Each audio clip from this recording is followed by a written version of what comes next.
Haleluya. Mulai pertama saya mau mengucapkan salam sejahtera di dalam nama Tuhan Yesus Kristus buat seberapa kita yang hadir pada malam hari ini. Semoga damai sejahtera Allah ada di tengah-tengah kita. Sebelum saya lanjut di dalam penyampaian firman Tuhan, malam hari ini saya juga teringat untuk saudara-saudara yang telah menyempatkan diri, merelakan waktu saudara untuk berjaga selama masa liburan, di mana penjaga gereja ini pulang ke kampung halamannya. Saya mengucapkan syukur, saya mengucapkan terima kasih untuk semua pengorbanan saudara. Semoga Tuhan yang membalas dalam segala perkara ya. Dan biarlah malam hari ini kita akan lanjut di dalam penyampaian firman Tuhan, pemeriksaan firman Tuhan, yaitu di dalam kitab Wahyu pasal yang ketiga. Kita akan membaca dalam kitab Wahyu pasal yang ketiga ayat yang ke-12. Malam hari ini saya akan mulaikan pada ayat 12. Kita membaca dalam Alkitab masing-masing, kitab Wahyu pasal yang ketiga ayat yang ke-12 ya. Wahyu pasal yang ketiga ayat yang ke-12. Barang siapa menang, ia akan kujadikan soko guru di dalam bait suci Allahku, dan ia tidak akan keluar lagi dari situ. Ya. Dan padanya akan kutuliskan nama Allahku, nama kota Allahku, yaitu Yerusalem baru, yang turun dari sorga dari Allahku, dan namaku yang baru. Terima kasih. Pada ayat yang ke-12 kita memasuki bagian-bagian terakhir dari firman Tuhan, surat yang dikirimkan kepada jemaat di Philadelphia ya. Dan dalam bagian akhir ini ayat 12 berbicara tentang janji Tuhan. Saya tidak tahu dalam firman malam hari ini, saya percaya Tuhan ada janji-janji untuk kita sekalian sesuai dengan pergumulan dan kebutuhan kita, sehingga biar malam hari ini kita menangkap apa janji Tuhan buat kita sekalian ya. Nah, dalam kebaktian malam hari ini ada dua janji Tuhan khususnya buat jemaat di Philadelphia. Pada ayat yang ke-12 tadi disebutkan bahwa janji Tuhan yang pertama, Tuhan akan menjadikan buat setiap orang yang menang, maka Tuhan akan menjadikan mereka soko guru di dalam rumah Allah. Dan ayat mengatakan mereka begitu teguh, begitu kuat, tertancap dalam rumah Allah ini. Dan ayat mengatakan mereka tidak akan keluar dari dalam rumah Allah itu untuk selama-lamanya ya. Dan yang kedua, apa yang diberikan buat mereka, bahwa padanya, kepada mereka akan dituliskan nama baru, nama Allahku, nama kota Allahku, Yerusalem baru, dan namaku yang baru akan dituliskan di dalam kehidupan mereka. Khususnya karena ini berbicara tentang pilar atau soko guru, maka nama baru itu seperti dituliskan pada pilar itu, untuk kemudian mereka boleh menyandang nama Allah di dalam kehidupan mereka. Mereka hidup di dalam rumah Allah untuk selama-lamanya. Itu berarti bukan hanya sekedar rumah Allah secara jasmani, gereja ini dalam bentuk gedung ini, tetapi rumah Allah yang dimaksudkan adalah kerajaan surga ya. Dan itulah yang akan menjadi penghiburan kita, kerinduan kita di hari-hari ini menghadapi apapun juga. Kalau kita bergumul sampai menang melewati ujian-ujian yang kita hadapi, maka kita akan lihat apa-apa yang besar Tuhan berikan buat kita ya. Nah, malam hari ini saya akan lebih fokus pada bagian yang pertama, yaitu ayat mengatakan barang siapa yang menang, ia akan kujadikan soko guru di dalam bait suci Allahku ya. Kata soko guru itu adalah salah satu pengertiannya adalah tiang penyangga atau tiang penopang. Dan itu adalah sesuatu yang sangat penting di dalam satu rumah. Saya tidak tahu konstruksi rumah pada saat itu, tetapi kalau saya melihat dalam Alkitab, maka soko guru itu sesuatu yang sangat penting. Sehingga kalau soko guru atau pilar atau tiang penyangga itu kemudian bergeser ya, kalau dia kemudian apalagi patah, apalagi hilang, maka rumah itu nanti akan ambruk, akan roboh. Sudah ingat cerita tentang Simpson pada saat akhir hayatnya, dibawa ke rumah Dagon, dan di situ dia dipaksa untuk melawak. Dan satu saat dia mencari dua tiang mungkin seperti ini, dan dia bersandar pada dua tiang itu dengan sekuat tenaga. Dia mohon kekuatan dari Tuhan, dan dia tekan dengan sekuat-kuatnya, dan tiang itu bergeser sehingga menghasilkan apa? Kehancuran dari rumah Dagon itu ya. Dan saya membayangkan itulah yang Tuhan ingin berikan buat kita. Tuhan akan menjadikan kita suatu tiang penyangga, tiang penopang, soko guru, tetapi bukan soko guru seperti rumah Dagon yang akan roboh, tetapi soko guru yang begitu kuat sehingga dia akan tertancap dalam rumah Tuhan. Dia akan menyangga rumah Tuhan itu, menyokong rumah Tuhan sehingga rumah Tuhan itu akan berdiri untuk selama-lamanya ya. Nah, bagi kita apa tiang penyangga ini atau tiang penyokong, soko guru dalam rumah Allah? Rumah Allah yang dimaksudkan dalam skala yang lebih kecil adalah jemaat lokal. Jemaat lokal, skala yang lebih besar adalah jemaat Tuhan ya, tubuh Kristus, gereja Tuhan. Maka apa yang menyangga satu gereja sehingga gereja itu tetap berdiri, tidak roboh walaupun menghadapi badai, walaupun menghadapi gejolak, goncangan atau apapun, sehebat apapun, tapi gereja Tuhan itu tetap berdiri. Ada banyak orang yang berpikir bahwa gereja Tuhan itu berdiri kalau disangga dengan dukungan finansial yang tidak terbatas, maka gereja Tuhan itu akan tetap berdiri walaupun menghadapi apapun juga. Tapi saya mau mengatakan dukungan finansial yang tidak terbatas itu tidak ada gunanya apa-apa. Walaupun faktanya gereja Tuhan juga membutuhkan dukungan dana, tetapi bukan itu menjadi tiang penyangga. Mungkin pikirannya ada orang-orang yang pintar mampu memanajemen gereja, maka itu akan menopang gereja untuk gereja tetap berdiri. Apalagi ada yang berpikir bahwa zaman akhir ini, zaman terakhir ini ada zaman yang harus kita kemudian lebih rapi dalam manajemen gereja. Gereja membutuhkan itu, tetapi itu tidak menjadi tiang penyangga. Tanpa itu pun gereja bisa tetap berdiri. Ada yang mengatakan mungkin pengaruh, tapi saya mengatakan lebih dari itu. Sebab ayat mengatakan mulai dalam 1 Korintus pasal yang pertama, saya akan perlihatkan bagaimana gereja tidak ditopang oleh semua itu. Tetapi ada perkara yang sangat esensial dalam gereja yang menopang gereja Tuhan itu untuk dia tetap berdiri. Semoga kita boleh mengalami ini ya. 1 Korintus pasal pertama, suratan 1 Korintus pasal pertama.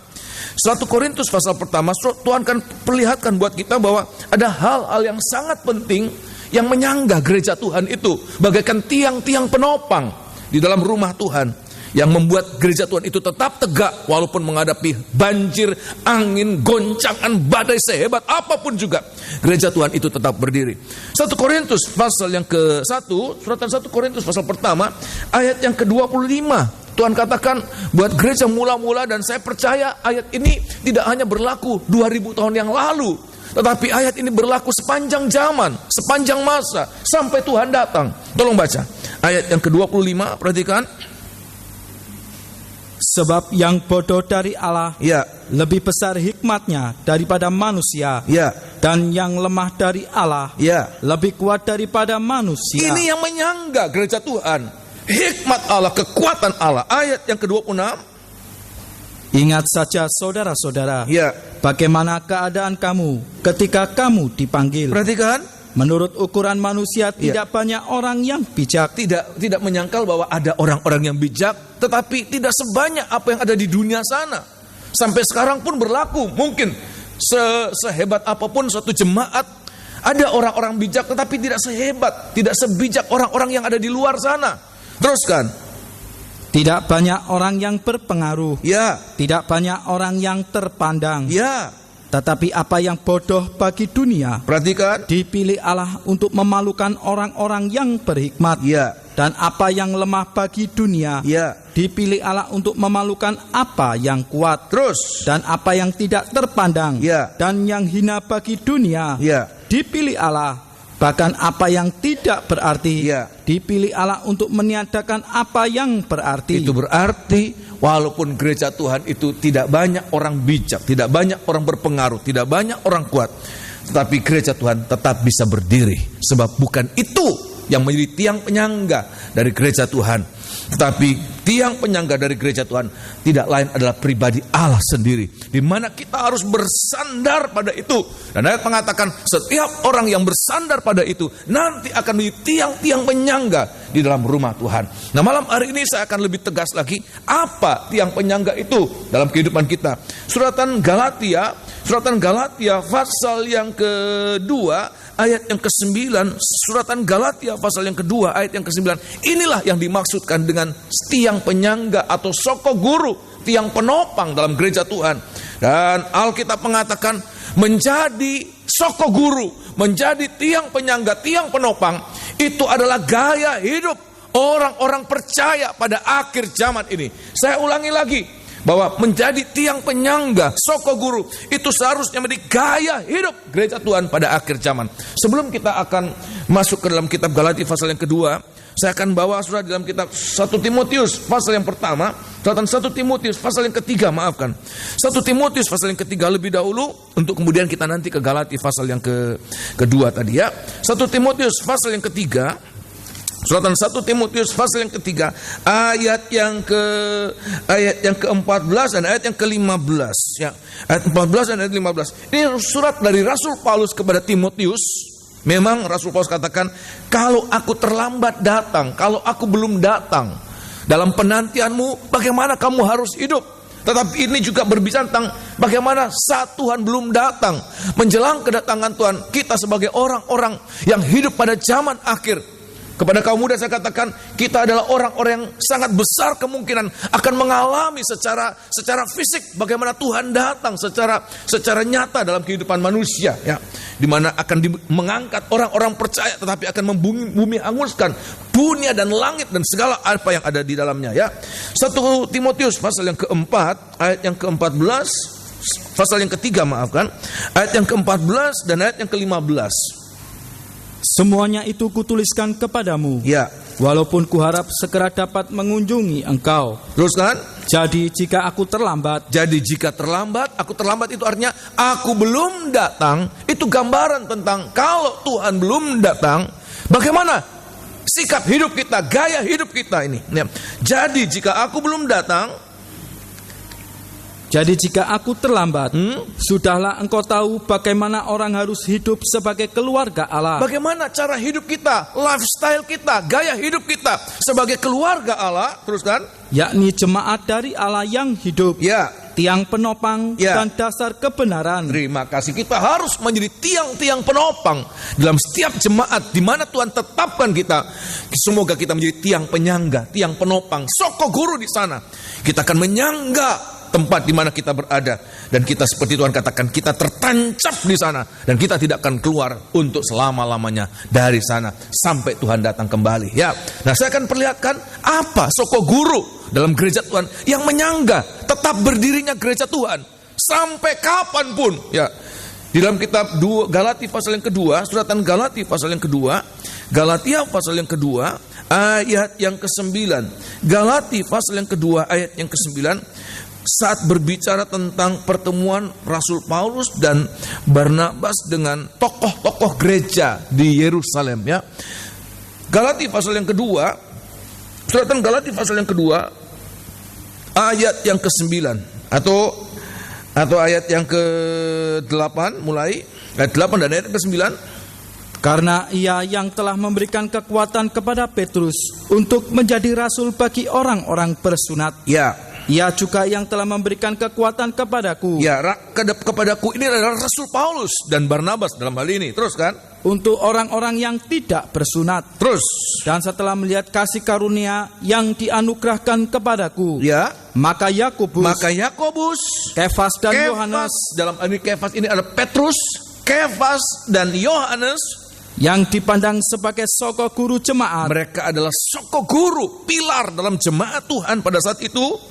Berjabat tangan dengan aku dan dengan Barnabas sebagai tanda persekutuan. Terus. Supaya kami pergi kepada orang-orang yang tidak bersunat dan mereka kepada orang-orang yang bersunat. 10. Hanya kami harus tetap mengingat orang-orang miskin, dan memang itulah yang sungguh-sungguh kuusahakan melakukannya. Ya, jadi Injil yang satu itu diberitakan kepada seluruh dunia, baik itu orang Yahudi yang dibebankan kepada para rasul-rasul, tetapi juga kepada orang-orang kafir. Dan hal ini orang yang mendapat tugas adalah Rasul Paulus dan Barnabas untuk memberitakan kepada orang-orang yang tidak bersunat sampai mencapai kita pada hari ini ya. Nah, saya mengatakan siapa tiang-tiang penyangga yang disebutkan oleh Rasul Paulus? Disebutkan adalah Yakobus, Kefas dan Yohanes. Siapa tiga orang ini? Yakobus, Kefas maupun Yohanes. Siapa mereka ini? Mereka tidak lain adalah iman, harap, dan kasih. Kenapa? Sebab tiga orang ini di dalam surat-suratnya, dalam setiap surat yang dituliskan baik kepada jemaat-jemaat, mereka banyak berbicara tentang iman. Yakobus berbicara tentang iman, sedangkan Rasul Petrus, Kefas ini berbicara tentang pengharapan, dan Yohanes banyak berbicara tentang kasih Tuhan. Dan saya mau mengatakan, inilah tiang penyangga yang sangat kuat, yang sangat kokoh, tidak terpengaruh dengan keadaan lingkungan, keadaan akhir zaman, tidak terpengaruh dengan keadaan apapun juga, dia akan tetap berdiri. Dan setiap orang yang menganut ini, berpegang pada tiga perkara ini, dia juga akan di tiang-tiang penyangga. Dia tidak terpengaruh dengan apapun juga. Satu ayat, 1 Korintus pasal 13. Sebab segala sesuatu yang ada di dunia ini, selain tiga perkara ini, akan hilang lenyap. Sudah bisa sebutkan apa, sudah? Pengaruh. Ada pengaruh karena apa saja? Kekuatan, kekayaan, kepandaian, apapun juga, hikmat, semuanya. Alkitab mengatakan semua itu akan lenyap. Sehingga kalau itu dipakai sebagai tiang penyangga, maafkan saudara, kita hidup di daerah tropis ini dan banyak kali kayu-kayu kita ini dimakan rayap. Kalau tiang penyangga itu terbuat dari kayu, ya itu dimakan rayap, roboh ya. Nanti kalau tiang penyangga itu dibuat dari besi, ya dimakan karat, ya roboh juga. Tetapi ada tiang penyangga yang kuat, yang tidak tergoyahkan, kekal. 1 Korintus pasal 13, suratan 1 Korintus pasal 13, dan semoga kita boleh mengalami menjadi tiang-tiang penyangga. Kenapa? Kita belajar dalam tiga perkara ini untuk kita boleh mengalami meresap dalam hidup kita ini ya. 1 Korintus 13 ayat yang ke-12, di saat segala sesuatu itu akan ada batasnya. Bahkan sampai pun perkara-perkara yang rohani tidak selamanya. Nubuat, pengetahuan akan berakhir, ada batasnya. Tapi ayat mengatakan tiga perkara ini itu kekal, tidak dimakan oleh apapun juga, tapi dia akan menjadi kekal sampai selama-lamanya ya. Ayat 12 perhatikan. Karena sekarang kita melihat dalam cermin suatu gambaran yang samar-samar. Ya. Tetapi nanti kita akan melihat muka dengan muka. Terus. Sekarang aku hanya mengenal dengan tidak sempurna. Ya. Tetapi nanti aku akan mengenal dengan sempurna, seperti aku sendiri dikenal. Ayat 13 perhatikan. Demikianlah tinggal ketiga hal ini. Demikian tinggal ketiga hal ini di lain pihak. Perkara-perkara akan berkesudahan, akan berakhir, akan berhenti, akan lenyap.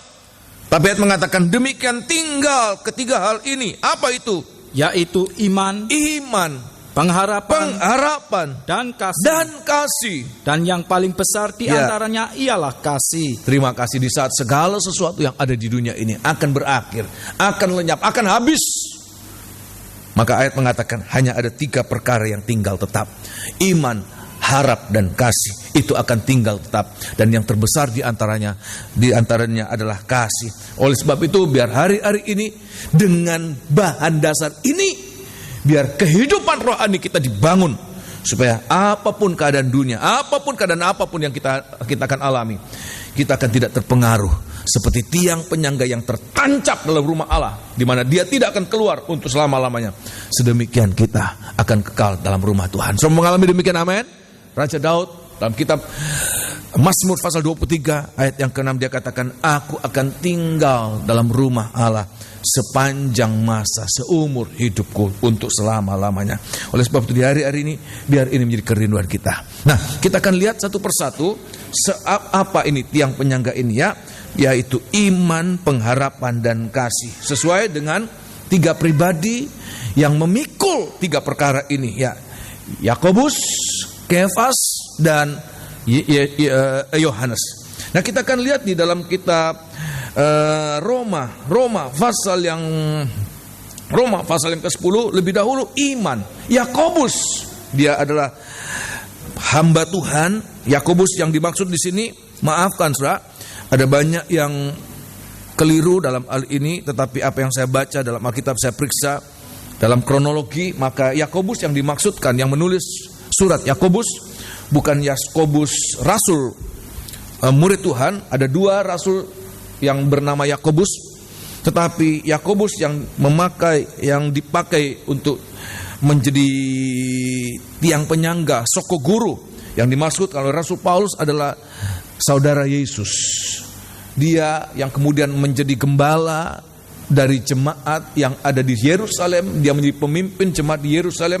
Sebab kalau sudah baca dalam Kisah Rasul pasal 12 ya, maka Rasul Yakobus adalah rasul yang matinya duluan ya, sehingga dia tidak sempat memimpin dalam gereja Tuhan. Tetapi yang menjadi pemimpin adalah Rasul Yakobus, saudara Tuhan Yesus. Walaupun pada awalnya dia bukan orang percaya, semasa hidup dari Tuhan Yesus dia tidak percaya pada Yesus. Tetapi semenjak kematiannya, maka dia terhisap menjadi bagian dari keluarga Allah. Dia menjadi bagian dari keluarga dari rasul-rasul. Bahkan dia maju begitu pesat. Dia kemudian menjadi salah seorang dari bapak gereja pada gereja mula-mula ya. Nah, di dalam kitab Roma pasal yang ke-10 kita lihat iman Yakobus yang disebutkan itu, dia adalah spesialisasinya adalah iman. Dia banyak menulis tentang iman. Nanti kita akan baca dalam suratan Yakobus bagaimana dia berbicara tentang iman.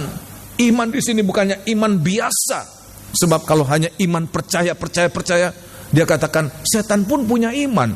Dia percaya bahwa Allah ada. Dia percaya bahwa Allah itu esa. Sehingga kalau kita hanya percaya demikian, maafkan. Maka iman kita tidak lebih dari iman setan. Dia percaya, tetapi tidak ada perbuatan iman. Sehingga dia katakan pada dasarnya iman tanpa perbuatan adalah iman yang mati. Nah, di dalam kitab Roma pasal yang ke-10, dari mana iman yang harus kemudian menjadi bagian hidup kita?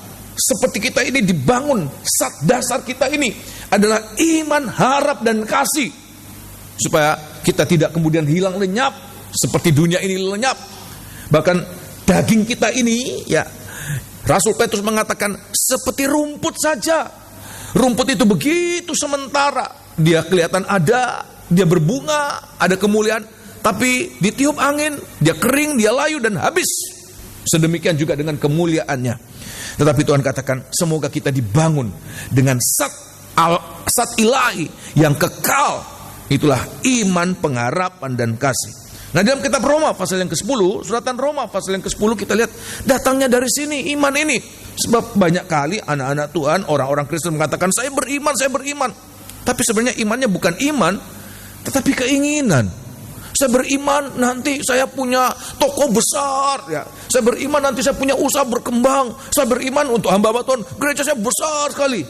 Tapi sebenarnya bukan iman, tetapi keinginan. Kita harus membedakan, bukan iman yang demikian. Tolong baca ya. Roma pasal yang ke-10, sebab iman yang benar itu iman dari mendengarkan firman Allah.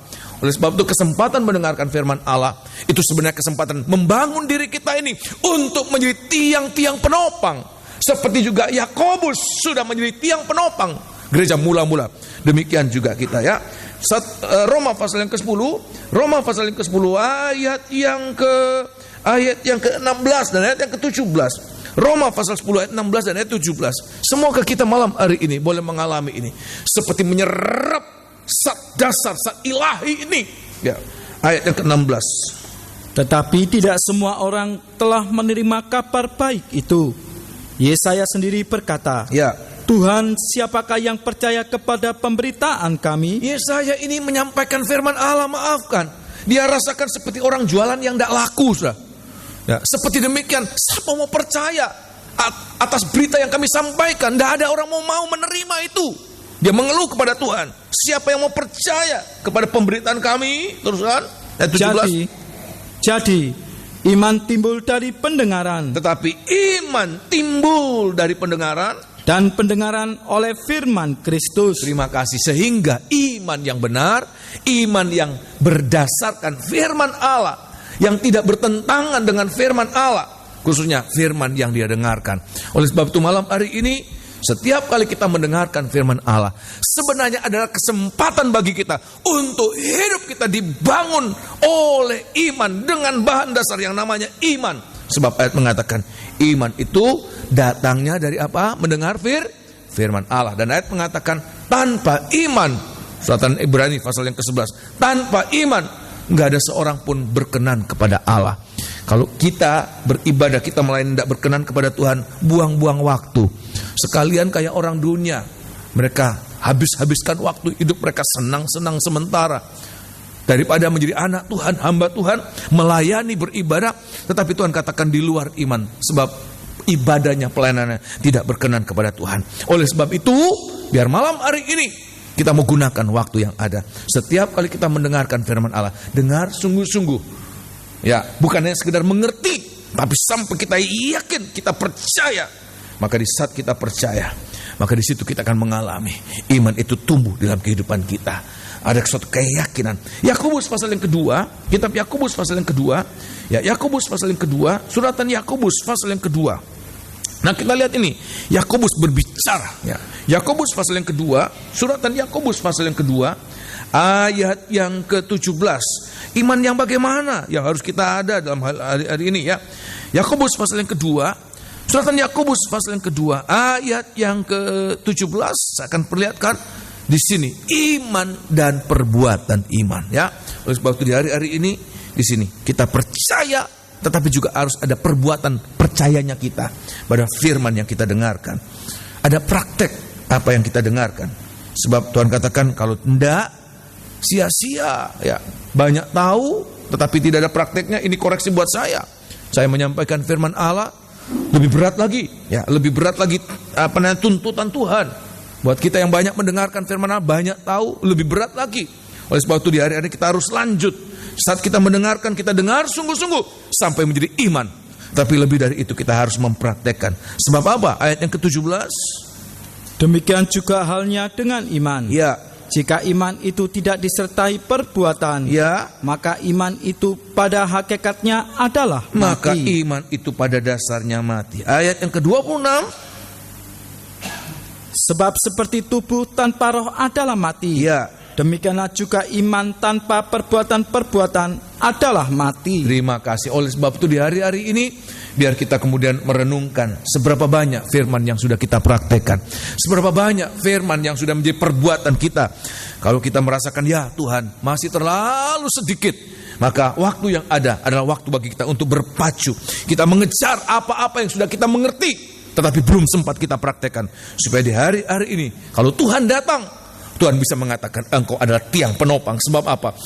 Firman yang telah engkau dengarkan sudah engkau praktekkan. Nah, malam hari ini saya akan perlihatkan perbuatan iman itu bagaimana. Di dalam kitab Ibrani pasal 11 banyak berbicara tentang iman, ya. Tetapi saya akan menggunakan kitab Yakobus ini, sebab Yakobus yang saya tampilkan sebagai tokoh iman, dia adalah penopang, dia adalah pilar, dia adalah soko guru dalam rumah Allah dalam hal ini, ya. Saya akan perlihatkan ada dua perbuatan yang memperlihatkan bagaimana hebatnya orang-orang yang beriman ini, ya. Yakobus pasal 2 ayat yang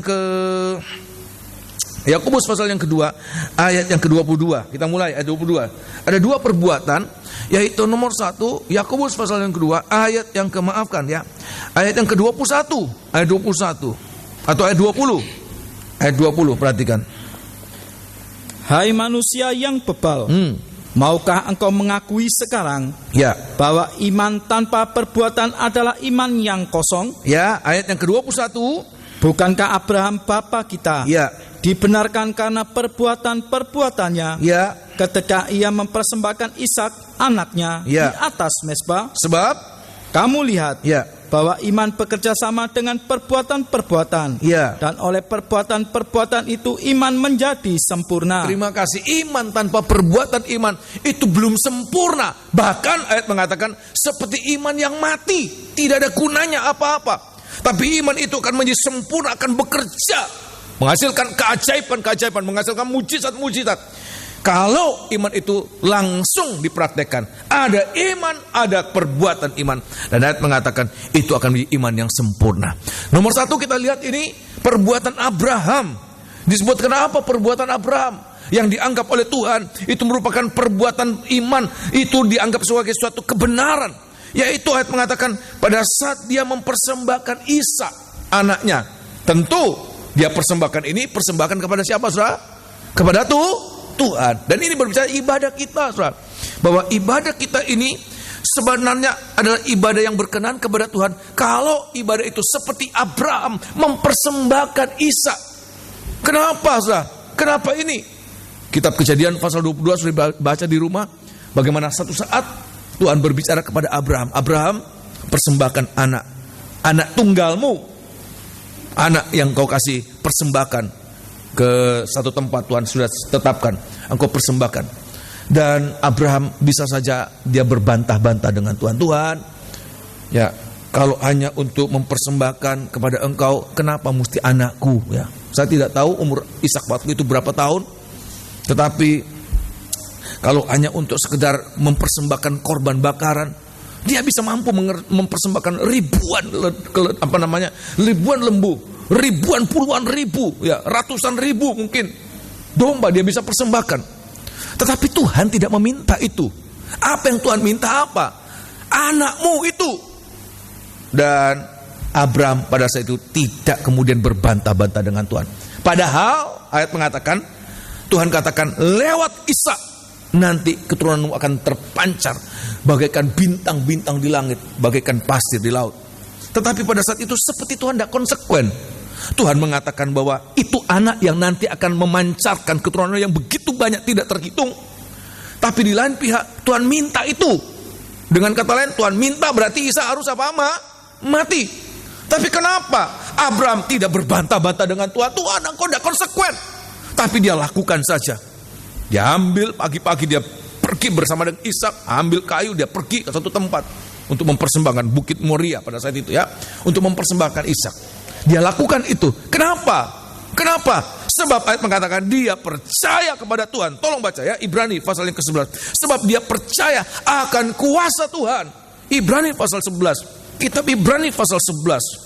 Kitab Ibrani pasal 11 ayat yang ke-17. Demikian juga kita hari-hari ini, saat-saat kita mempersembahkan sesuatu kepada Tuhan, ya, kita mempersembahkan sesuai dengan apa yang Tuhan minta. Kalau Tuhan minta Ishak, dia tidak bisa kemudian, Tuhan, saya gantikan Ishak, ya, dagingnya tidak seberapa, ini lembu Tuhan. Bayangkan, saudara, satu ekor lembu itu kalau dibandingkan dengan Ishak, jauh, itu satu ekor. Kalaupun dia mampu memberikan banyak, tapi Tuhan katakan dengar-dengaran ketaatan itu lebih dari hanya sekedar korban persembahan. Itu hakikat dari ibadah kita, itu hakikat dari persembahan kita kepada Tuhan. Ayat yang ke-17, perhatikan. Karena iman maka Abraham tatkala ia dicobai mempersembahkan Ishak, ya, ia yang telah menerima janji itu, ya, rela mempersembahkan anaknya, mempersembahkan anaknya, walaupun kepadanya telah dikatakan, ya, keturunan yang berasal dari Ishaklah yang akan disebut keturunanmu. Kenapa? Ayat yang ke-19, di sini rahasianya. Perhatikan. Karena ia berpikir, perhatikan, bahwa Allah berkuasa, ya, membangkitkan orang-orang sekalipun dari antara orang mati, ya, dan dari sana ia seakan-akan telah menerimanya kembali. Terima kasih. Kenapa? Sebab dia percaya bahwa Allah itu Allah yang apa? Berkuasa. Katakan Ishak itu kemudian disembeli, katakan Ishak itu dibakar sampai hanya tinggal abunya, tapi dia percaya walaupun Ishak itu tinggal abu, Allah sanggup membangkitkan Ishak dari antara orang mati. Sehingga walaupun tuntutan Tuhan itu begitu berat, sangat berat, harus mempersembahkan anak sulungnya, anak tunggalnya itu, maka dia persembahkan juga. Sebab dia percaya Tuhan mampu menyediakan segala yang dia butuhkan. Oleh sebab itu di hari-hari ini, inilah yang harus kita nyatakan dalam setiap doa kita, dalam setiap persembahan kita, dalam setiap ibadah kita, pelayanan kita. Persembahkan apa yang Tuhan minta dari kita. Saya tidak tahu apa yang Tuhan minta dari kita dalam kita melakukan sesuatu. Tetapi kalau kita tahu, Tuhan, Engkau meminta sesuatu dari aku, ya. Dan apa yang Tuhan minta, itu yang terbaik, itu yang paling berharga. Dan biarlah kita persembahkan itu. Sebab kalau kita persembahkan itu, bukannya kita hilang, tapi apa yang kita persembahkan, ayat mengatakan, akan kita terima kembali. Ayat mengatakan kita terima kembali. Ayat yang ke-19 ya. Ayat 19. Tidak pernah akan hilang Allah kita. Ya, sebenarnya Allah tidak butuh dagingnya Ishak. Ya. Allah tidak butuh. Kalau Allah minta Abraham mempersembahkan Ishak, bukan karena Allah butuh dagingnya itu, ya, untuk kemudian dihirup hasil bakarannya itu, bukan.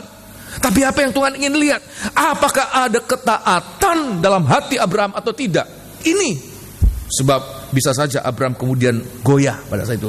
Tapi kita lihat Abraham tidak goyah, benar-benar menjadi tiang penyangga. Dia tidak tergoyahkan oleh apapun juga. Haleluya. Dan semoga inilah yang harus kita lihat di hari-hari ini. Ini yang diamat-amati oleh Yakobus pada saat itu, ya. Tolong baca ayat yang ke-19. Karena ia berpikir, ya, bahwa Allah berkuasa membangkitkan orang-orang sekalipun dari antara orang mati. Ya. Dan dari sana ia seakan-akan telah menerimanya kembali. Terima kasih. Sehingga walaupun dia belum mempersembahkan, dia tahu Tuhan itu memberikan kepada dia. Walaupun sudah mempersembahkan, Tuhan memberikan kepada dia. Dan sudah tahu apa yang terjadi? Memang Tuhan memberikan apa yang dia persembahkan itu, ya. Tuhan memberikan sehingga dia katakan di sini Allah menyediakan apa yang kita butuhkan. Oleh sebab itu di hari-hari ini lakukan apa yang Tuhan minta dari kita. Sebab itu yang Tuhan inginkan, ada ketaatan dalam setiap ibadah kita. Bagaimana perbuatan kita kepada Tuhan, apa yang Tuhan minta dari kita, lakukan itu. Sebab di saat kita lakukan, Tuhan memberikan apa yang kita butuhkan. Ada kekuatan, ada kemampuan untuk melakukan apa yang Tuhan minta dari kita. Bisa mengerti demikian, amin? Ini yang pertama. Yang kedua, Yakobus kemudian melihat, yaitu perbuatan apa? Yang kedua dalam Yakobus pasal yang kedua tadi, ayat yang ke-25, ayat 25, ada perbuatan iman. Ya, dari siapa dalam hal ini? Kalau Abraham, kita boleh mengatakan, ya, Abraham bapaknya orang beriman, dia pakarnya iman. Tidak heran kalau dia melakukan perbuatan iman. Kita mungkin bisa berdalih demikian. Lah saya ini orang biasa. Ya, orang yang bukan hamba Tuhan, jemaat biasa. Kalau Tuhan meminta sesuatu yang sedemikian, saya tidak mungkin. Kenapa? Ya kalau Abraham, kita bisa berdalih begitu mungkin, ya. Tapi kita lihat ayat yang ke-25, Yakobus juga mengatakan apa? Ada contoh yang lain. Perbuatan iman. Ayat yang ke-25, perhatikan. Saya ulangi. Dan bukankah demikian juga Rahab? Ya. Pelacur itu. Rahab disebutkan. Rahab itu apa? Predikatnya pelacur. Bukan orang baik-baik, bukan orang normal biasa. Dia seorang pelacur, ya, yang merupakan sampah masyarakat mungkin saat itu. Ya, teruskan. Dibenarkan karena perbuatan-perbuatannya ketika ia menyembunyikan orang-orang yang disuruh itu di dalam rumahnya. Ya. Lalu menolong mereka lolos melalui jalan yang lain. Terima kasih. Ayat mengatakan Rahab orang berdosa, tetapi waktu dia mendengarkan suara kabar tentang perbuatan Allah. Malam hari ini kita mendengarkan banyak kali kita mendengarkan kabar tentang perbuatan Allah dalam firman Allah yang kita dengarkan, dalam Alkitab yang kita baca, perbuatan-perbuatan Allah yang ajaib. Tapi kenapa kita tidak percaya? Rahab, dia percaya waktu dia mendengarkan kabar tentang perbuatan Allah melalui Bani Israel. Dia percaya sehingga waktu disebutkan dua pengintai itu, dua utusan itu dikirim ke rumahnya. Ayat mengatakan dia terima dengan sangat ramah, dia terima dengan sangat baik. Kenapa dia menerima itu? Perhatikan, kenapa dia menerima? Sebab ada kerinduan yang besar untuk apa? Untuk menolong, terutama bukan dirinya. Ini iman yang benar, bukan untuk dirinya, tetapi nomor satu untuk Tuhan. Kita lihat perbuatan Abraham bukan untuk dirinya. Kalau dia taat bukan untuk dirinya, tapi dia lakukan itu untuk Tuhan.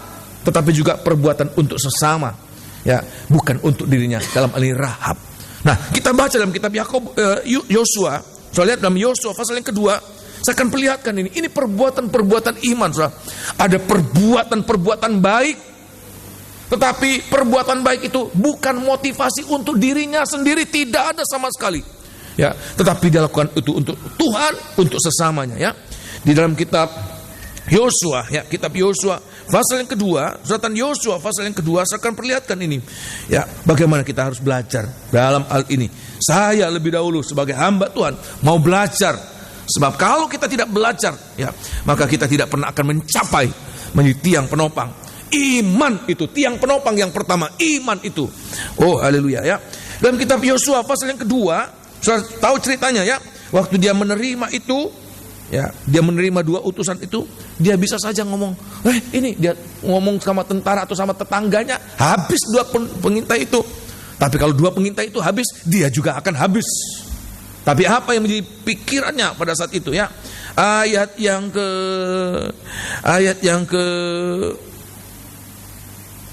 ke-12, perhatikan ayat yang ke-12. Maka sekarang, Ya, bersumpahlah kiranya demi Tuhan, ya. bahwa karena aku telah berlaku ramah terhadapmu, Dia menerima dengan ramah 2 utusan itu yang dikirim ke rumahnya. Teruskan. kamu juga akan berlaku ramah terhadap kaum keluargaku. Kepada kaum keluargaku, bukan kepada aku terutama, tetapi kaum keluargaku saya akan perlihatkan. Ya, Dan berikanlah kepadaku suatu tanda yang dapat dipercaya, ya.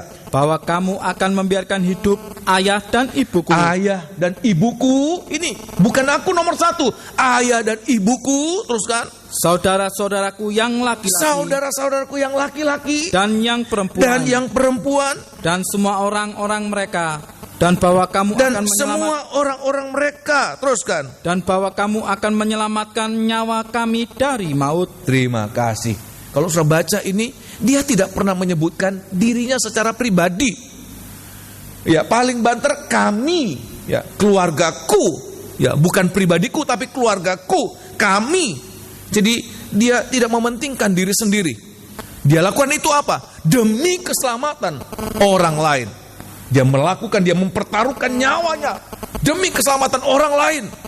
Sebab saat itu juga utusan Raja Yeriko itu datang untuk mengambil 2 utusan itu.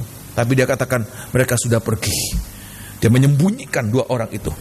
Ini, dia mempertaruhkan nyawanya demi keselamatan orang lain.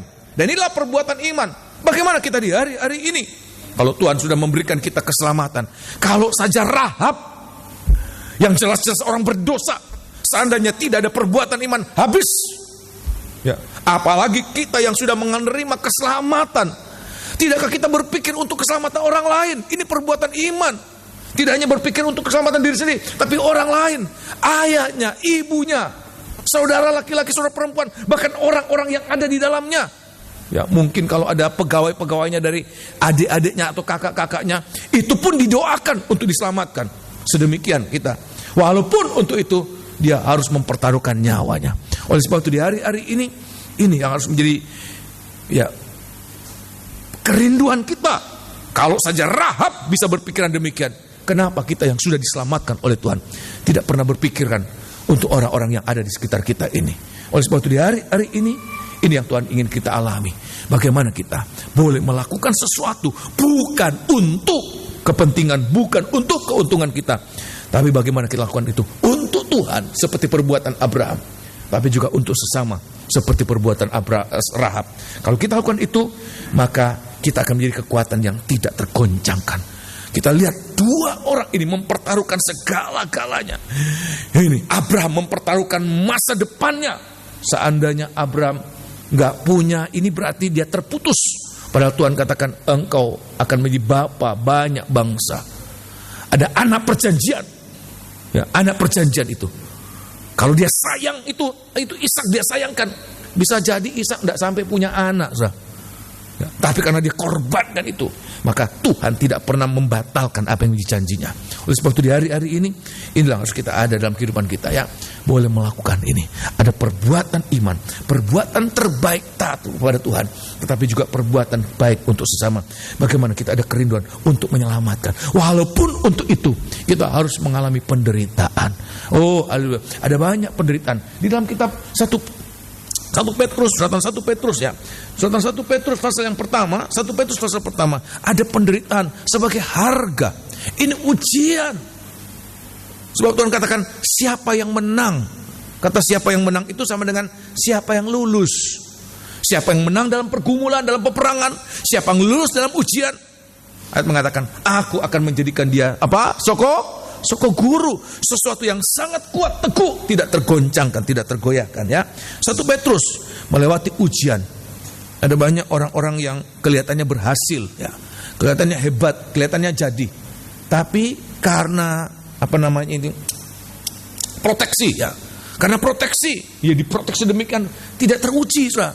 Begitu dimanja, kelihatan berhasil. Tapi begitu dilepas, habis. Ya, tapi biar kita di hari-hari ini boleh mengalami dalam banyak penderitaan, dalam banyak itu Tuhan sedang memurnikan iman kita, bukan untuk diri kita, tetapi untuk orang lain, untuk Tuhan, untuk sesama kita. Ya, 1 Petrus pasal yang keempat, 1 Petrus pasal 4, tidak ada motivasi untuk kepentingan diri sendiri. Oh, luar biasa ini ya. 1 Petrus pasal yang keempat, 1 Petrus pasal 4, ini iman yang murni, tidak iman yang campur ya. Tapi iman yang murni, kalau ada sesuatu kebaikan, bukan untuk sama sekali, bukan untuk diri sendiri. Ya, seperti Rahab ini, ya, dia memikirkan yang lain, orang tuanya, saudaranya. Ya, 1 Petrus pasal 4, pasal pertama, ayat yang ke-6. Perhatikan ayat yang ke-6. Bergembiralah akan hal itu, sekalipun sekarang ini kamu seketika harus berduka cita oleh berbagai-bagai pencobaan. Nah, ada penderitaan, ada pengorbanan. Abraham itu tidak ketawa-ketawa mempersembahkan Ishak itu suatu pergumulan, tapi dia lebih taat kepada Tuhan daripada dirinya sendiri, daripada kepentingan dirinya sendiri. Walaupun itu merupakan janji Tuhan, tetapi dia lebih taat pada perintah Tuhan, pada firman Tuhan, daripada apa yang sudah Tuhan janjikan untuk dirinya sendiri. Ya, ayat mengatakan dia imannya murni. Ya, teruskan. Maksud semuanya itu ialah untuk membuktikan kemurnian imanmu yang jauh lebih tinggi nilainya daripada emas yang fana, yang diuji kemurniannya dengan api, sehingga kamu memperoleh puji-pujian dan kemuliaan dan kehormatan pada hari Yesus Kristus menyatakan dirinya. Murninya iman itu dinyatakan kalau tidak ada kaitan apa-apa dengan kepentingan diri sendiri. Ya, kalau ada kepentingan dengan diri sendiri, maka di situ sudah terjadi ketidakmurnian dari iman. Oleh sebab itu di hari-hari ini kita mohon Tuhan, ada banyak kali kita seperti beriman, tapi sebenarnya kepentingan diri kita sendiri. Tapi biar kita melakukan, ada 2 contoh. Abraham beriman kepada Tuhan, untuk Tuhan, dan Rahab untuk sesama. Dia lakukan itu walaupun dia harus mengalami penderitaan, walaupun dia harus mengalami ancaman, tapi dia lakukan itu dan Tuhan berikan lebih dari apa yang dia sangkakan. Semuanya Tuhan berikan dengan sebaik-baiknya. Oleh sebab itu di hari-hari ini ya, nomor 1 Yakobus, ya, dia adalah pemberita iman dan dia adalah orang yang sudah menjadi tokoh, menjadi tiang penopang. Semoga kita di hari-hari ini boleh menjadi tiang penopang. Iman kita tidak tergoyahkan oleh apapun juga, ya. Nomor 1. Yang kedua, Kefas. Kefas ini nama lain dari Petrus, ya. Kefas dengan pengharapan, ya. Pengharapan. Apa pengharapan itu? Terutama pengharapan apa? Ada banyak pengharapan. Saya berharap saya jadi ini. Saya berharap saya ini. Biasanya kita kalau waktu kecil ditanya, apa pengharapanmu, cita-citamu? Cita-citanya tinggi sekali, saudara. Mau jadi apa ya. Ya. Tetapi bukan pengharapan itu yang terutama, saudara. Pengharapan apa yang dirindukan oleh Tuhan? Itu menjadi tiang penopang. Pengharapan ini yang Tuhan katakan tidak akan lenyap, tidak berkesudahan. Pengharapan ini yaitu pengharapan kepada Dia. 1 Yohanes pasal yang ketiga. 1 Yohanes pasal yang ketiga. 1 Yohanes pasal yang ketiga, ayat yang kedua dan ayat yang ketiga. Pengharapan ini yang Tuhan ingin kita alami, ya. Ada dalam kehidupan kita. Sebab kalau pengharapan ini ada, itu yang membuat kita, walaupun kita sekarang masih jauh, ya, masih jauh dari sempurna, tapi Tuhan katakan kita seperti akan mengalami, mencapai, melewati tabir itu untuk masuk ruangan Maha Kudus. Pengharapan ini yang seharusnya ada dalam kehidupan kita, ya. 1 Yohanes pasal yang ketiga, ayat yang kedua. 1 Yohanes pasal 3, ayat yang kedua. Perhatikan. 1 Yohanes pasal 3, ayat yang kedua, mulai. Saudara-saudaraku yang kekasih, ya. Sekarang kita adalah anak-anak Allah, tetapi belum nyata apa keadaan kita kelak. Ya, kelak itu waktu Tuhan datang, mulai saat Tuhan datang. Itu masa depan kita yang paling utama. Ya. Teruskan. Akan tetapi kita tahu Ya. bahwa apabila Kristus menyatakan dirinya, Kalau dia menyatakan dirinya, kata menyatakan dirinya itu kalau dia datang. Ya, jadi menyatakan dirinya bukan penampakan-penampakan. Hari-hari ini makin banyak, terima kasih, berita-berita tentang penampakan. 20 tahun yang lalu saya mendengarkan di mana-mana ada penampakan. Oh, di Mesir, oh di mana ya, ada penampakan Tuhan Yesus. Di satu gereja yang kuno Tuhan menampakkan diri di mana ya. Dan Tuhan katakan, jangan percaya kalau itu, justru itu tanda-tanda penyesatan. Tuhan katakan, kalau ada orang mengatakan, oh dia ada di sana, jangan pergi ke sana. Saya heran, banyak hamba-hamba Tuhan justru pergi, melihat ada penampakan. Bukan itu. Kalau dia menyatakan dirinya bukan itu, saudara. Ya, menyatakan dirinya kalau dia datang. Sekarang ini kita mengalami, dia menyatakan diri lewat firman Allah. Ini yang harus merupakan pandangan kita, visi kita. Bisa melihat Yesus dalam pemberitaan firman Allah. Bukan penampakan secara fisik, saudara. Penampakan secara fisik itu bisa dipalsu. Ya, itu setan. Teknologi bisa melakukan itu, setan lebih bisa lagi melakukan itu. Sehingga kita bisa tersesat. Tapi apa yang jadi kerinduan kita? Kalau dia menampakkan dirinya, kalau dia datang kembali. Sekali lagi, ayat yang kedua. Ini merupakan kerinduan kita. Ya, ayat yang kedua, sekali lagi. saudara-saudaraku yang kekasih, sekarang kita adalah anak-anak Allah. Tetapi belum nyata apa keadaan kita kelak. Ya, belum nyata. Ya. Saya tidak bisa membayangkan kesempurnaan itu seperti apa. Waktu dia datang kita menjadi sempurna. Seperti apa sebab kita belum mencapai sana. Saya tidak bisa menerangkan seperti apa kesempurnaan itu sebab kita belum mencapai. Rasul Yohanes mengatakan, kita tidak tahu bagaimana keadaan kita kelak. Teruskan. Akan tetapi kita tahu Ya.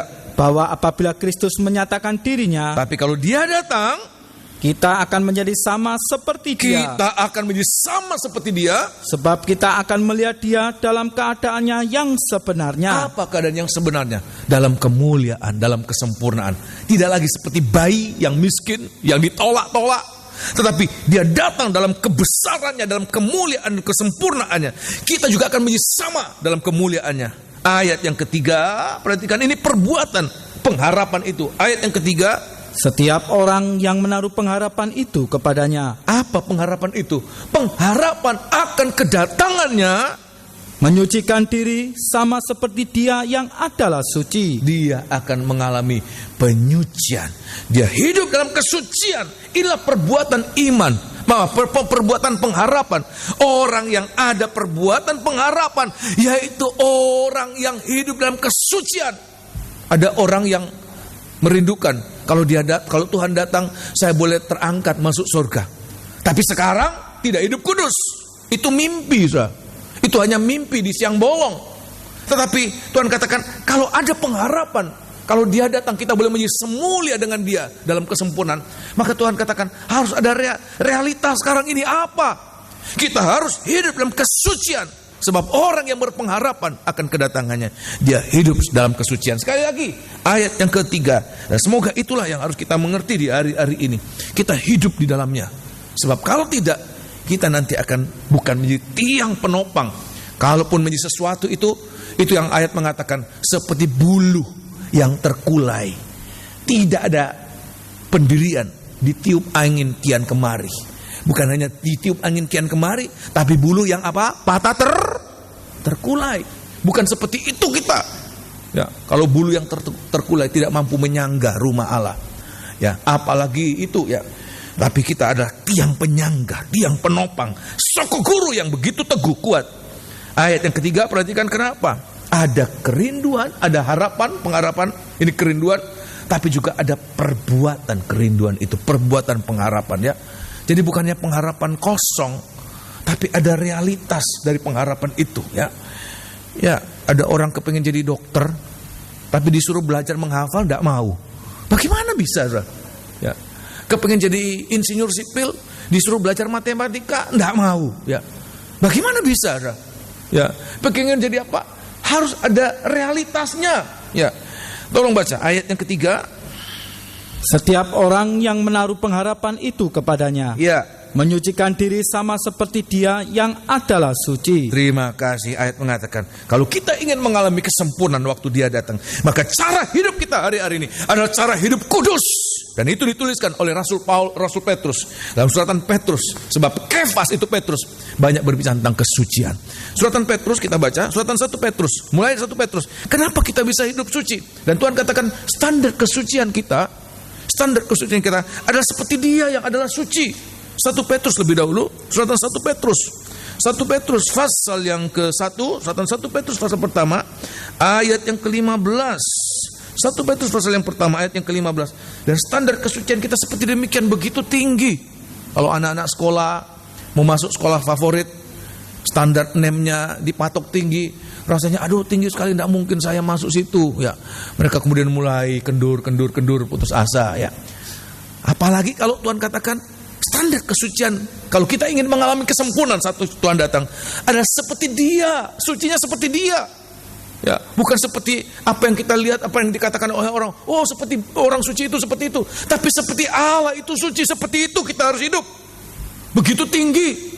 Ya, ayat yang ke-15. Dan kita belum mencapai itu. Tapi kalau sekarang kita mulaikan dengan apa yang Tuhan berikan, kita mulaikan, maka kita melihat tanpa kita rasakan, kita dibawa lebih hari lebih tinggi dalam kesucian. Sampai satu saat waktu Dia datang, kita menjadi sama seperti Dia. Bukan karya manusia, tapi semata-mata itu karya Allah. Ayat yang ke-15, perhatikan. Tetapi hendaklah kamu menjadi kudus di dalam seluruh hidupmu, sama seperti Dia yang kudus. Seperti Dia yang kudus. Yang telah memanggil kamu. Sebab ada tertulis, kuduslah kamu, sebab aku kudus. Sebab aku kudus. Allah kita yang kita menyembah kepadanya, yang kita beribadah kepadanya adalah Allah yang kudus. Oleh sebab itu Tuhan katakan, kuduslah kamu, sebab aku kudus. Allah kita, kalau kita akui sebagai Allah yang kudus, maka umatnya juga harus umat yang apa? Kudus. Ya. Nah, saya akan perlihatkan bagaimana mungkin kita orang berdosa, semua kita orang berdosa, bisa mencapai standar kesucian yang sedemikian tinggi. Kalau kita hanya melihat itu, putus asa, tidak mungkin Tuhan. Saya tidak mungkin hidup kudus seperti Engkau kudus. Bagaimana mungkin? Tidak mungkin Tuhan. Tapi saya akan perlihatkan, ya, bahwa Tuhan memerintahkan sesuatu itu bukan sesuatu yang tidak mungkin kita alami. Sebab ayat mengatakan, firman yang kuucapkan bukan di langit yang begitu tinggi, tetapi begitu dekat di mulut, di hati. Untuk lakukan, bisa dilakukan, bisa dipraktekkan. Apa? Kalau Tuhan menuntut sesuatu, sebenarnya Tuhan sudah menyiapkan sarana untuk mencapai itu. Kalau Tuhan menuntut sesuatu yang tinggi, Tuhan sudah memberikan tangga untuk kita. Tuhan mengatakan, raihlah ini, begitu tinggi. Sebenarnya sebelum kita mencapai itu, Tuhan sudah memberikan kita ada sarana, ada tangga untuk kita boleh mengalami satu langkah demi satu langkah sampai satu saat kita mencapai itu. Saya akan perlihatkan sarana-sarana untuk mengalami penyucian, untuk mengalami sampai satu saat kita boleh suci seperti Dia adalah suci, kudus sebagaimana Dia adalah kudus. Nomor 1 Petrus pasal pertama ayat 18 dan ayat 19. 1 Petrus 1 ayat 18 dan ayat 19. Ini Tuhan berikan buat dia, buat kita sekalian ya. Darah penebusan, darah yang suci, darah yang sempurna itu Dia berikan untuk kita yang tidak sempurna ini ya. Ayat 18 perhatikan. Sebab kamu tahu ya, bahwa kamu telah ditebus dari cara hidupmu yang sia-sia, ya, yang kamu warisi dari nenek moyangmu itu, ya, bukan dengan barang yang bukan fana, dengan barang yang fana, bukan pula dengan perak atau bukan emas, dengan perak atau emas, melainkan dengan darah yang mahal, ya, yaitu darah Kristus, ya, yang sama seperti darah anak domba, ya, yang tak bernoda dan tak bercacat. Terima kasih. Tuhan katakan ini sarana penyucian nomor 1. Kenapa Tuhan ingin kita kudus? Sebagai praktek hidup berpengharapan. Rasul Petrus ini rasul yang berbicara banyak tentang pengharapan. Kenapa Tuhan ingin kita kudus seperti Dia kudus? Sebab nomor 1 Tuhan sudah berikan sarana untuk menjadi kudus. Apa itu? Darah penebusan. Sehingga apapun keadaan kita, ayat mengatakan kita ditebus dengan tidak memperhitungkan keadaan kita, pelanggaran kita. Darah penebusan itu begitu hebat. Seperti kita diputihkan dari segala hutang dosa kita. Berapa banyak pun hutang dosa kita, Tuhan tidak memperhitungkan. Kenapa? Darah penebusan itu begitu kuat. Disebutkan kita ditebus dari cara hidup apa? Sia-sia. Ya, orang bisnismen, orang-orang bisnis hidup sia-sia itu kalau tidak menghasilkan uang. Kira-kira demikian ya. Kamu lakukan apa tidak menghasilkan uang, sia-sia. Ya. Orang yang lain yang mengejar ketenaran, Hidup sia-sia itu kalau tidak mencapai sesuatu yang bisa tenar. Tapi hidup sia-sia itu di mata Tuhan adalah apa? Kalau kita tidak bisa mencapai keselamatan yang sejati, kalau Tuhan datang, biar kita kaya, biar kita pandai, biar kita terkenal, biar kita apapun juga, kalau kemudian harus masuk neraka, itulah hidup sia-sia.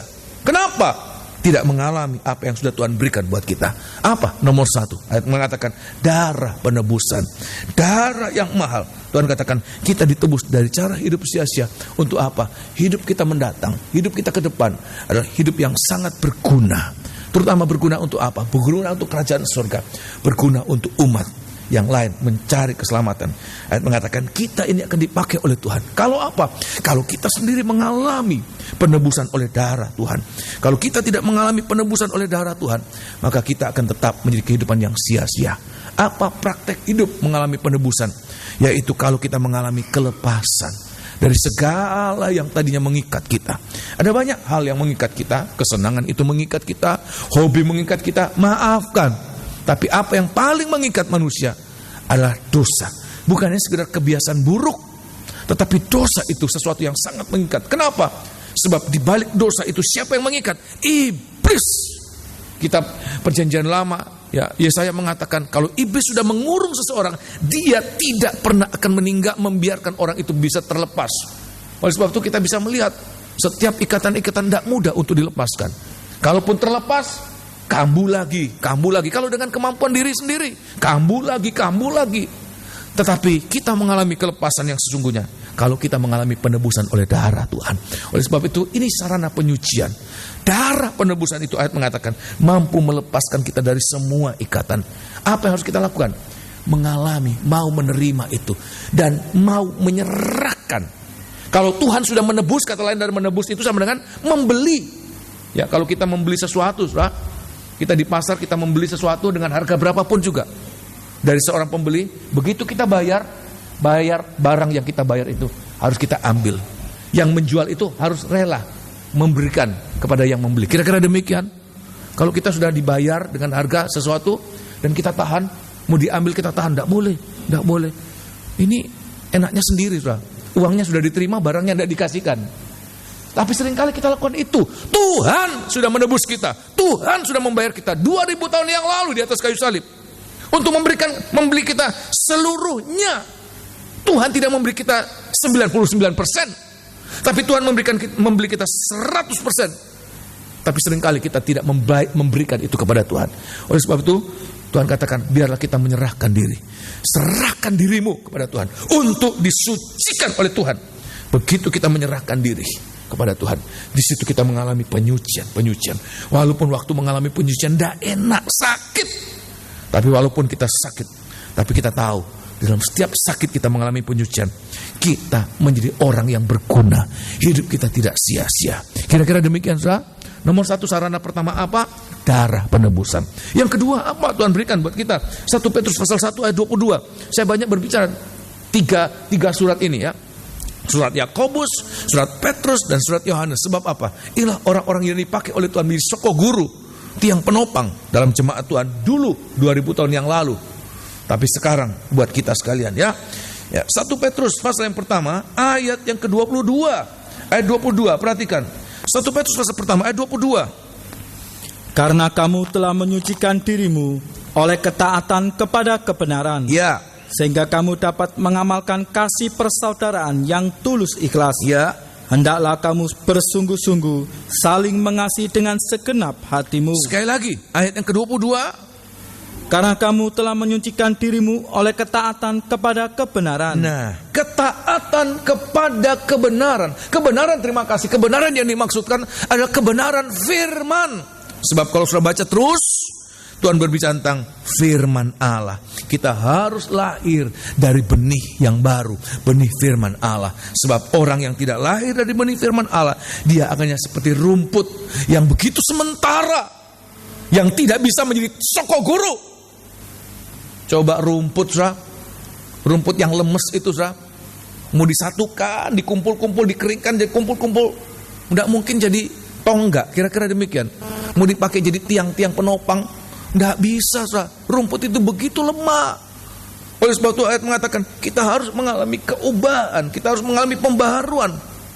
Proses pembaharuan pertama lewat darah penebusan. Yang kedua ayat mengatakan lewat firman itu, kebenaran itu. Kita harus taat, ketaatan kepada kebenaran. Ayat 22 sekali lagi.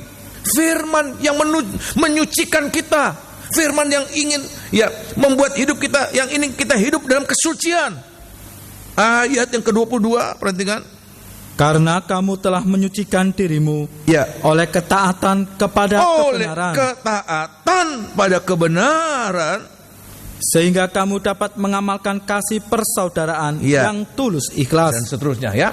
Saya percaya semua hamba-hamba Tuhan dimanapun juga, gereja apapun juga, kalau dia memberitakan firman Allah sesuai dengan firman Allah ini, Alkitab ini, saya sangat percaya setiap firman yang diberitakan itu untuk membawa orang-orang yang mendengarkan untuk hidup dalam apa? Kesucian. Saya sangat percaya itu. Oleh sebab itu, apa yang harus kita lakukan? Ayat mengatakan taat. Kita menyucikan diri oleh ketaatan pada kebenaran. Kebenaran apa? Firman Allah. Setiap kali kita taat pada firman Allah, setiap kali kita mengalami disucikan, seperti kita dimandikan oleh air firman Allah, kita dibasuh apapun noda kita. Ayat mengatakan firman Allah itu membasuh kita. Efesus pasal yang kelima, suratan Efesus pasal yang kelima. Oh, firman Allah itu membasuh kita sampai satu saat tidak cacat, tidak celah. Efesus pasal yang kelima, suratan Efesus pasal yang kelima. Oleh sebab itu ini yang harus kita alami.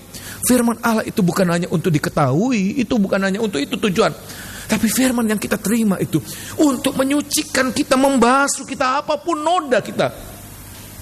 Efesus pasal yang kelima, ayat yang ke-20, ayat yang ke-25 ya. Hai suami, kasihilah istrimu sebagaimana Kristus telah mengasihi jemaat dan telah menyerahkan dirinya baginya, terus untuk menguduskannya, untuk menyucikannya, sesudah ia menyucikannya dengan memandikannya dengan air dan firman. Supaya apa, saudara? Supaya dengan demikian ia menempatkan jemaat di hadapan dirinya dengan cemerlang, luar biasa, cemerlang, tanpa cacat atau kerut, atau yang serupa itu, tetapi supaya jemaat kudus dan tidak bercela. Luar biasa. Sampai satu saat jemaat Tuhan itu menjadi suatu pribadi yang cemerlang, tanpa cacat, itu artinya sempurna. Bagaimana mungkin manusia yang penuh dengan kelemahan ini bisa sempurna? Ayat ini mengatakan kalau dia rela, kalau dia taat, mau mengalami pekerjaan firman Allah yang membasuh dia, menyucikan dia, seperti dia dimandikan dengan air firman Allah itu. Ayat mengatakan kalau kita mengalami itu terus menerus. Pernah saya katakan kita mandi berapa kali, saudara? Satu kali kita mandi? Setiap hari, setiap saat kita mandi. Kenapa? Memang setiap saat kita ada noda. Oleh sebab itu di hari-hari ini firman Allah yang kita dengarkan, nomor satu bukan untuk kita tahu, tetapi terutama untuk menyucikan kita. Setiap kali kita mendengarkan firman Allah, walaupun itu mungkin sakit waktu mendengarkan, tidak enak.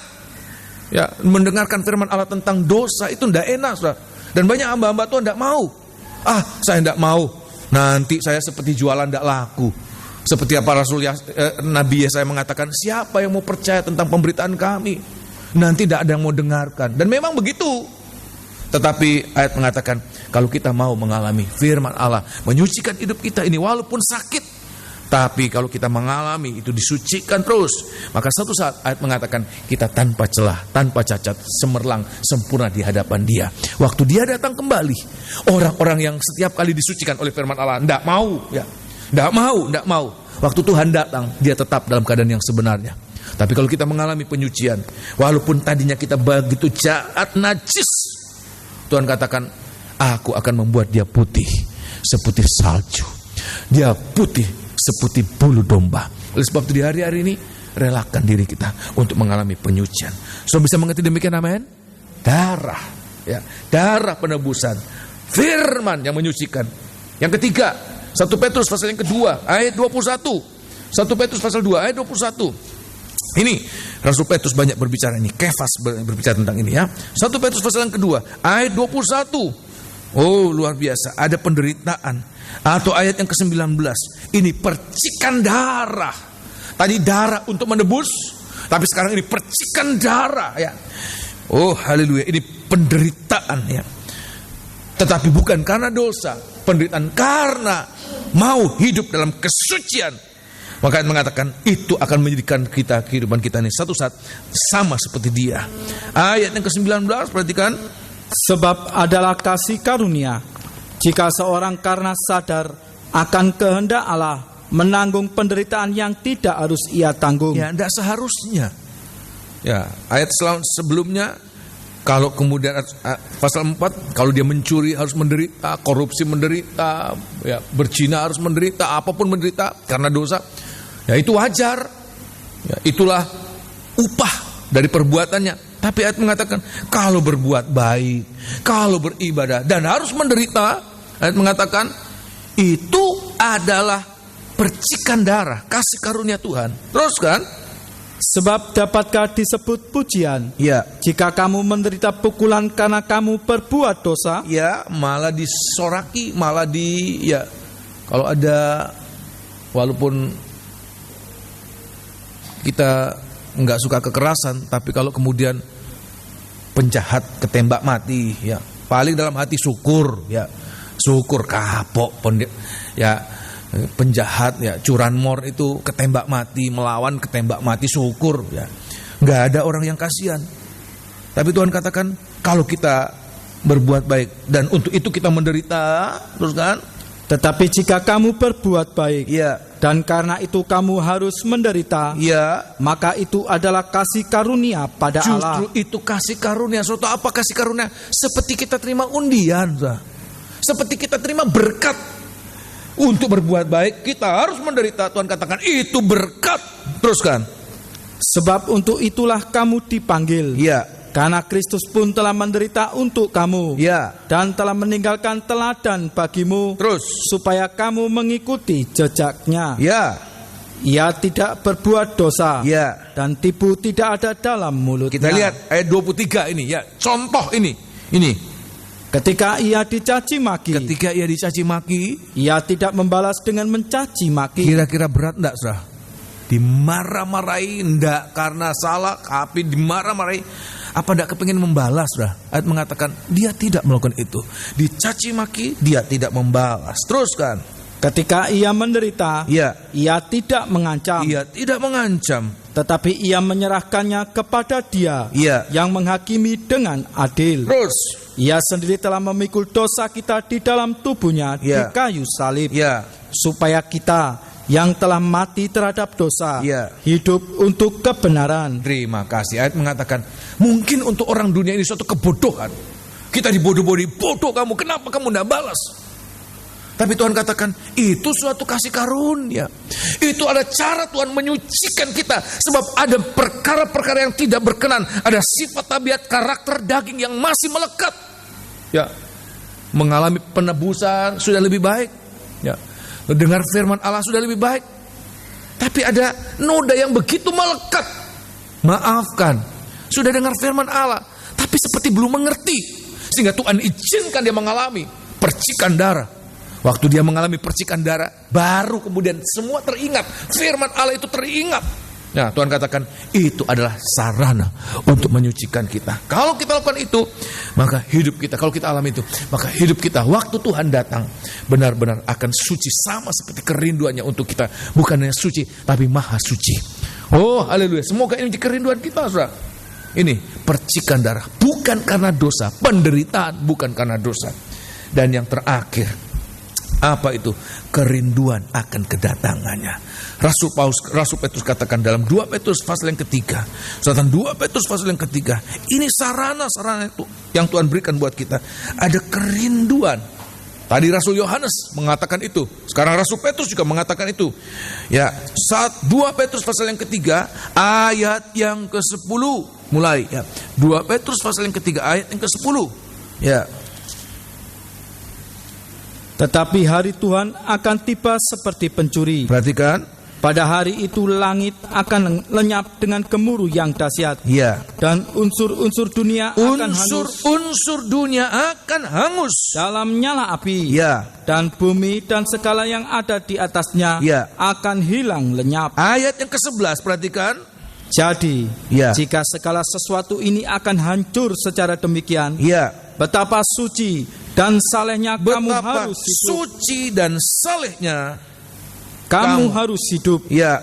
yaitu kamu yang menantikan Ya. dan mempercepat kedatangan hari Allah. Terus. Pada hari itu langit akan binasa dalam api, Ya. dan unsur-unsur dunia akan hancur karena nyalanya. Saudara, saya mau mengatakan ini, kita hidup di dunia ini, dan di mata Tuhan, dunia yang kita hidup di dalamnya, ini tidak lain adalah sampah, yang nanti akan dibakar saja. Dan anak-anak Tuhan, yang hidup kudus, ada di tengah-tengah itu. Dan itulah kesucian yang begitu kuat, walaupun hidup di tengah-tengah masyarakat yang jahat, masyarakat yang fasik, maafkan, masyarakat yang bejat. Kalau anak-anak Tuhan itu rindu menjadi tiang penyangga, tiang tonggak ini, yang tidak tergoyahkan, dia tidak terpengaruh dengan keadaan lingkungan. Walaupun gereja Tuhan berada di tengah-tengah dunia fasik ini, ayat mengatakan gereja Tuhan tetap hidup dalam kesucian. Betapa suci dan salehnya kamu harus hidup. Rasul Petrus banyak berbicara. Salah satu contoh adalah Lot. Ayat mengatakan Lot itu orang benar, dan dia tinggal di Sodom dan Gomora. Dan ayat mengatakan, sudah bisa baca di rumah ya, 2 Petrus pasal yang kedua. Dan ayat mengatakan setiap hari Lot itu melihat dengan matanya sendiri, mendengar dengan telinganya sendiri, dan itu terjadi di sekitar sekelilingnya. Tapi ayat mengatakan walaupun itu terjadi di sekelilingnya, seharusnya kalau orang normal lama-lama walaupun pada awalnya dia seperti kaget menghadapi masyarakat demikian, tetapi lama-lama kemudian dia apa? Saudara? Beradaptasi. Saya teringat, saudara, ada orang yang bekerja di pabrik, pabrik udang, pabrik terasi. Pada saat dia masuk pertama kali, dia bau, rasanya kok enggak enak, bau udang ini ya. Tapi waktu dia kerja di sana, dia menyatu di sana, dia sudah tidak bisa merasa bau yang aneh lagi.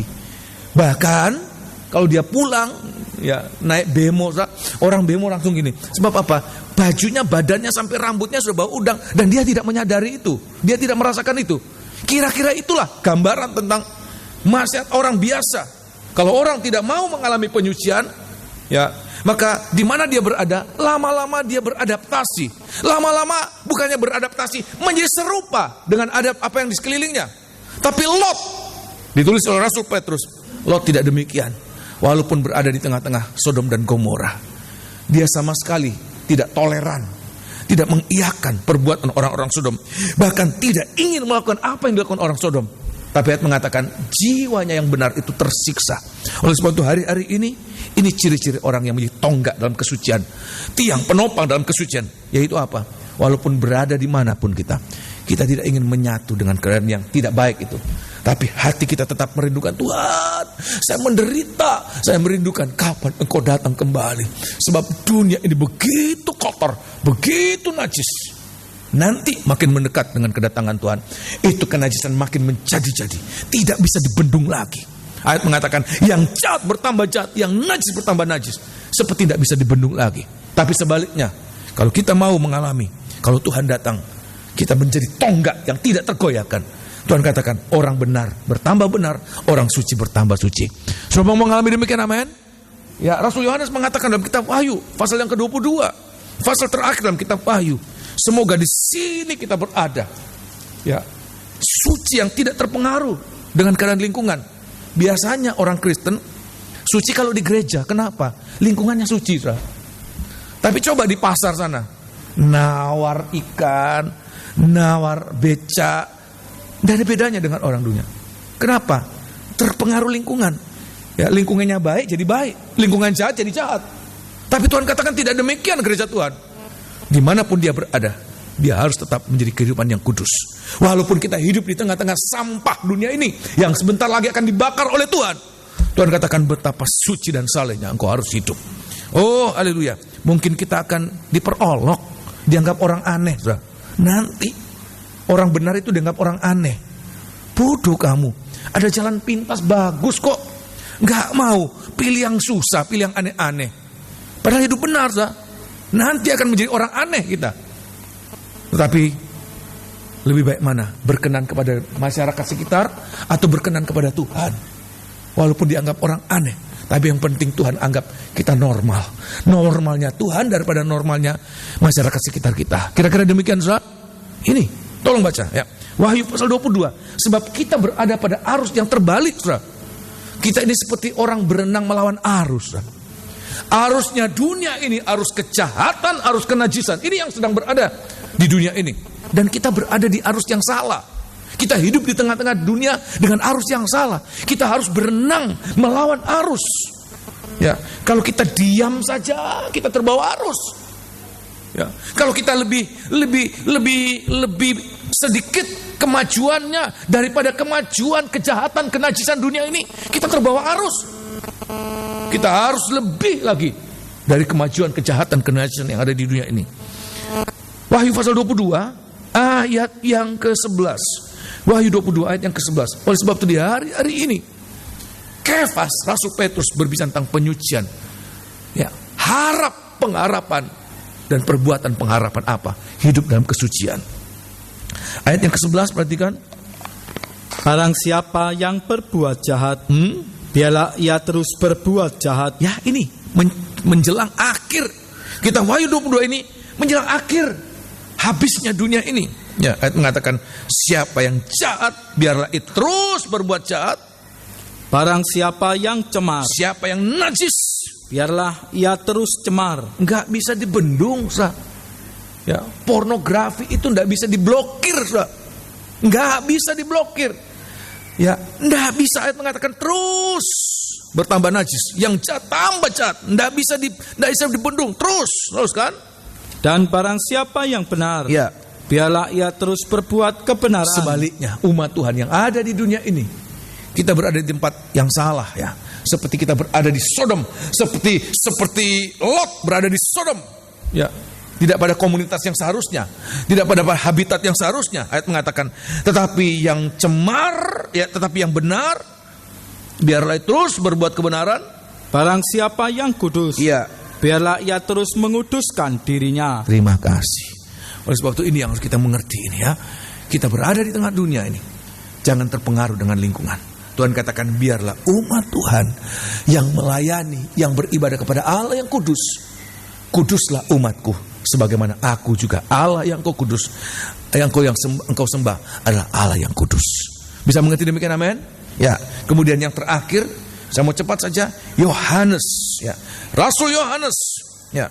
Yohanes adalah rasul yang berbicara tentang kesucian. Tentang kasih dan perbuatan kasih. Kitab Yohanes, kitab persuratan Yohanes, ya. Yohanes. Nah, kita lihat dari mana kita bisa menerima kasih. Bagaimana kita bisa hidup dalam kasih, ya. 1 Yohanes pasal yang keempat, 1 Yohanes pasal yang keempat, maka ayat mengatakan manusia tidak punya kasih.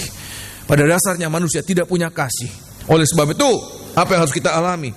1 Yohanes pasal yang keempat, malam hari ini ada tubuh dan darah Tuhan, bukti kasih Allah buat kita. 1 Yohanes pasal yang keempat, ayat yang ke-10, ya, ayat yang ke-10 dan ayat yang ke-19. 1 Yohanes pasal 4 ayat yang ke-10 dan ayat ke-19. Inilah kasih itu, ya, bukan kita yang telah mengasihi Allah. Nah, Tuhan katakan kasih itu apa sih?